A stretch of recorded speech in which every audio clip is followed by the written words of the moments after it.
Well, these are uncertain times for restaurant owners. First, the shutdowns over the coronavirus crisis, then violent protests led to mandatory curfews. CBS 4's Petrillo talked to some owners about how they're coping with these very difficult times. For Chef Cesar Zapata, owner and chef of Phu Gia, a Miami eatery with a Vietnamese-inspired menu, this season was starting out on a high note. Actually, this was one of our best years by far before pre-corona. Starting in November, it was amazing. And yes, of course, January, February actually was one of our busiest months ever, to history.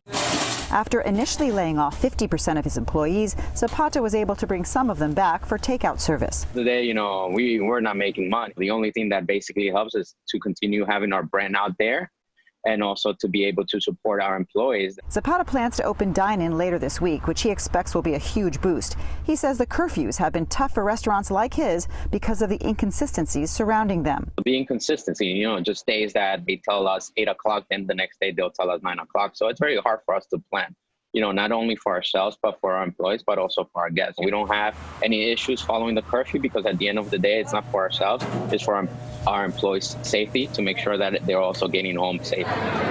On Saturday night in Coconut Grove, chef and owner Michael Beltran, who has 3 eateries within the same block, was frustrated by the shutdowns due to the curfews. Right now, we're fighting for our livelihood, and we're being told in a very unconstitutional fashion that we need to close at 9 o'clock. This is an effort to silence the community, and right now the community is trying to, just kind of come back to life. Over in Fort Lauderdale at American Social, one of 4 restaurants under the brand that includes Brickell, Tampa, and Orlando, it's been a steady flow of customers as Broward County did not enforce curfews in recent days. We're trying to run things as they were pre-COVID. We're still at the entertainment, the live music, the DJs, some of the specials that we run. And all of the owners we talked to, despite all that's happening, are still very optimistic that their restaurants will come back strong once again. Have to go in with a positive mind, and at the end of the day, we have learned so many different things. We're going to forge ahead, and we're going to get past COVID, and we're going to get back to a normalcy. Being together is something that restaurants do for everybody, and we just love being a part of it.